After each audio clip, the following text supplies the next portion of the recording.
Okay, this is day 188. This is going to kind of be a summary. I'm finally back in my own driveway here. So, um, the what I've been trying to do with this series is take things that are covert and make them overt. Take things that are sort of dishonest or loopholes and make them honest by exposing them. Take the rat lines and expose them, and just say, look, they are what they are. They're supply lines. They're drug lines or whatever they are. And the best way to think of it is Wall Street took over the United States, and they have their own army, and it's called the CIA. And the CIA is allowed to do whatever it wants. And it can work through other agencies, 30 different agencies the DynCorp has. It can work through local police departments, through DynCorp sheriffs. It can work through state police.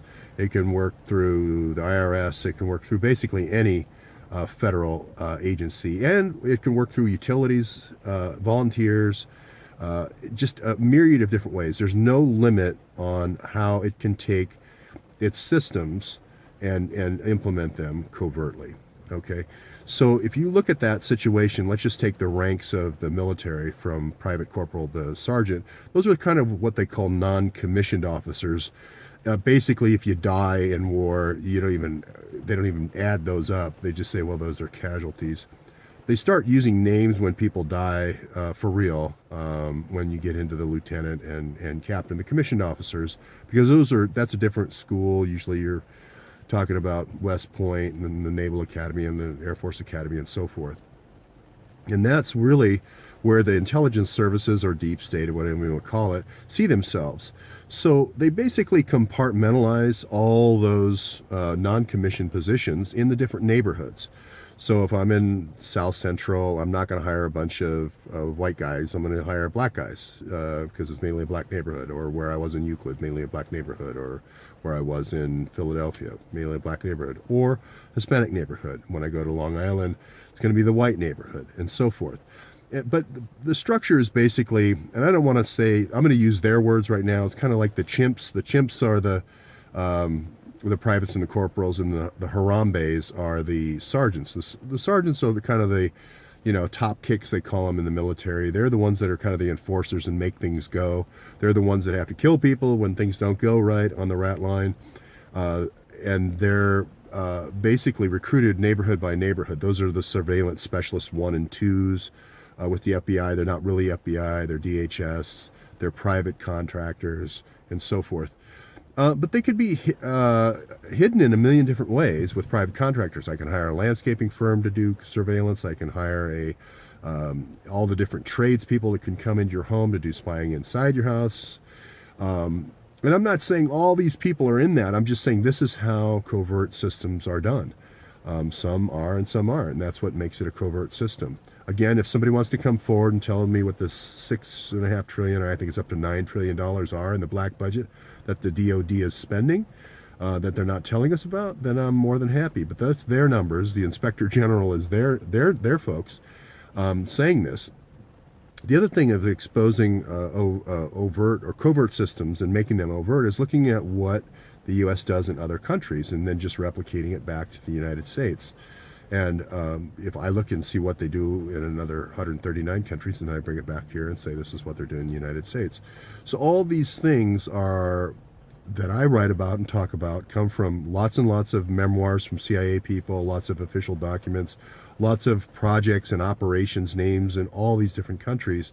And I look for the patterns and so forth. So when I introduce characters all along the way, and every video basically introduces a new character in this kind of milieu, it's to humanize, make personal these rat lines, and so it's easier to understand. So I realize as you're meeting the characters during the day, sometimes it's hard to understand, and I try to summarize at the end of the day, say that's what that scene was about. It's a little difficult, but that's where I'm going. And I do believe that all the rat lines I spoke about are in effect. I do believe, it's the men. The men used to be, when you took over a country, you used to put them in the mines or put them at the oil field. Now they're a valuable resource. If they act up at the minefield, send the ones that are acting up to the organ harvesting.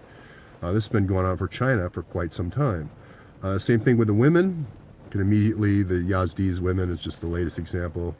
Or the women in Syria, you can just farm them out, or the Boko Haram to prostitution, forced prostitution. And the children obviously go to the UAE and other kingdoms, repressive kingdoms in the Middle East. This is no different in the United States, I believe. I believe the same. Wall Street looks at the kids of a state, and I know this sounds terrible, but I'm actually saying what's the truth. That's a resource. We bought it, we owned it, and there are finders that go out and find the kids and do these little ritual things, and I do the same kind of ritual initiations that they do overseas for team development with the different military teams. I believe they do in the United States, and I just believe they don't do them quite as much. They're not quite as cavalier, but there are differences as far as critics. If somebody's a critic like myself in the administration overseas, they can just kill you.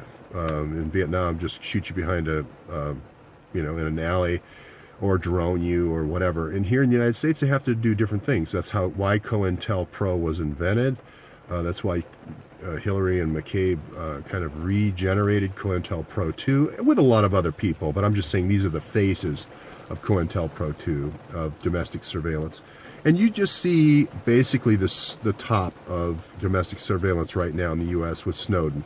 You saw a little bit of that. But the idea is, who is the enemy and who is our friend? And we're going to start the war now, covert war right now. We're going to name all of our enemies immediately. Then we're going to start doing link analysis and social graphing. And we're going to start going after those folks. And this goes all the way back to Vietnam and the Phoenix program. And there are many covert ways of getting into houses at night, and being able to, do different things to different people, to take advantage of them, let's say women sexually, that most people are not aware of. Most people don't have any idea of Frank Olson. They don't know he aerosolized, fentanyl in the 50s, and, the sarin gas testing knocks your sympathetic nerve system out, and you're just basically breathing, hanging on, and then anything can be done to you. Propofol makes you sexually compliant. All these things aren't really known in the U.S. So if you don't have those, if that isn't in your capability set, then all these things that I'm talking about with, let's say Rosic, Nihad, it's like jihad, but it starts with an N. Nihad Rosic goes to Purdue. He's extremely good-looking guy. He goes there. He says, "Hey, I got all these guys, that are all sheikhs from Kuwait. We're having a big party out at the ISNA. It's only about a 30-mile drive." They don't know that they're not sleeping with this incredibly good-looking Muslim guy. They think they spend the night. They think, "Oh, I slept with him." They actually slept with 12 of the Kuwaiti oil sheikhs. They just don't know it. And so I exposed that rat line. That is going on in Indiana. The Finder situation, now I'm going to try to draw it all together. The Finder situation with the two girls that are garroted, that's really going to be a initiation killing, and you're going to need to initiate. Every time you go into one of these areas, you're going to need to initiate your team, whether it's MS-13 or it's La Raza or the Zetas or whatever neighborhood you're going into. Now, I believe it's the rat line between Indianapolis and Chicago that makes the most sense. So, but I don't know exactly who it is, but they are practicing garroting for a good reason. It's so they actually have live experience, and now they're all in together. I think the Rock of 12, I don't know if you remember me showing it, the Rock of 12, I think that's where they're going to have their meeting. We're all going to get ready to go, and then they're going to do their little, again, why would you practice this stuff if you're not going to do it? And again, it happens 30 miles within, 30 miles away, they're practicing this stuff. And so that's why I look to that ISNA camp and say this is the most probable. And I look to all the non-documented Muslims in that community at the packing plant and say, "Hey, where's your papers? And where were you on such and such a day? And if you don't produce the evidence, you've got to go leave the country." So what I'm doing is just taking a rat line that's submerged. It's almost like an oil pipeline that you can't see. And I'm just lifting it up and saying, here it is. Just look at it. This exists. And the same thing, with the mango line from Pakistan. I'll be going to the USDA in Iowa. I'll be going to visit some of the mothers of the Finder kids that died. I'm just lifting the line up out of the ground and saying, hey, these are covert operations that are now overt. So every point along the way, with Mahmoud being a part of the Awan brothers, just basically lifting the line up and saying, hey, they compartmentalize this. They use cleverly, they use different parts of the Muslim religion at different points along the way. So they use MS-13 as the privates and corporals. They'll use ISI as kind of the non-commissioned officer level, at the sergeant level, maybe Turkish limo drivers, at the corporal level. It's layers and it's compartmentalized, and that's cleverly done when you have a very mosaic, cosmopolitan area to draw from. So I'll keep doing this, and I'll keep introducing these characters so you can see kind of, it starts out at the runner level. The runner level is going to be the MS-13 kids. They're very expendable. Once they do an operation, you can kill them, garrot them, gas them, garrot them, throw them in the ditch.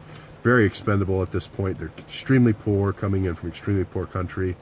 You'll see the corporals, kind of like these are the Turkish limo drivers, the one that took Shannon Gilbert from Manhattan out to the Long Island parties. And all 17 of those murders are going to be the similar thing. There's going to be this Turkish limo driver that's driving them out there, and then they're getting raped, and they don't realize it. Shannon Gilbert was just one of the ones that woke up and made a run for her life. It was 21-minute 9/11 call, and she was saying the limo driver was trying to kill me. Now, do I think she's just a nut? She lost her jean shorts, she lost her phone, so I look at all the evidence and say, no, she was running for her life. She ran into 3 different homes naked, trying to get people to help, and everyone looked at her like she was insane. She was running for her life. And so I just want folks to understand that at the kind of the sergeant level, you've got Mahmoud, these are the killers. And also I want to realize that there's covert activities, covert actions. So if I want to go kill somebody in that house, I can go in with guns blazing with a big SWAT team, or else I can gas the house. I can take my time. I have a black kit that I can get into any lock. I walk in and I shoot both people sleeping, and then I leave. I can do that, or put a slip knot around their neck and make it look like a suffocation. And I can do that with 2 16-year-old girls and have covert force. So I'm just trying to say there's another rat line. This is done now. It's very common. It's been done since the 70s.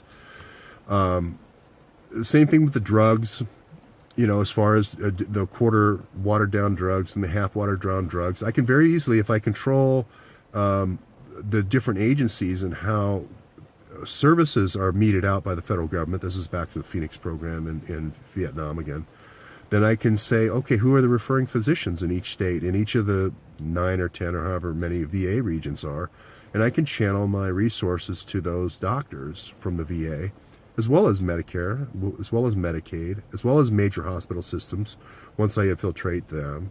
And then I can do nursing homes as well. I can move toward ownership positions in nursing homes and do that. So the CIA is very good at this. Brickman, all the way back to the Phoenix Project, was a genius at this. And I'm just repeating this over and over so that you see it, because it's hard to know stuff that you can't see. Now, like I said, I have had the privilege for 7 years with Mr. McCabe of knowing some of the things and techniques that the FBI uses, and really, by extension, the CIA. So I'm just sharing that with folks. I hope this helps. I know this is a long one, but really the bottom line is making covert operations overt, and realizing that the deep state has declared war already on the American people, and they're already ferreting out who's my enemy and who's not. If you go to the fusion centers and look at the whole DHS thing, which is a repeat of the Phoenix Project, that's exactly the terminology used. They call the people on the terrorism watch list enemies. Those are 3 million people. They're not the Jamaat al-Fuqras. The people on that list are like you and me, the people that are the squeaky wheels. COINTELPRO was used by the FBI for the Black Panthers, because the Black Panthers were threatening to kill people. This is different. COINTELPRO 2 is different because they're going after people because of their ideas. And that's why I'm speaking out. I probably would have spoke out in the Black Panther thing, but I was too young. But I don't want to see that catch hold again, and we're better than that, and we do have a constitution. Bringing in foreign intelligence services to run operations against our own population is not morally or ethically or legally acceptable.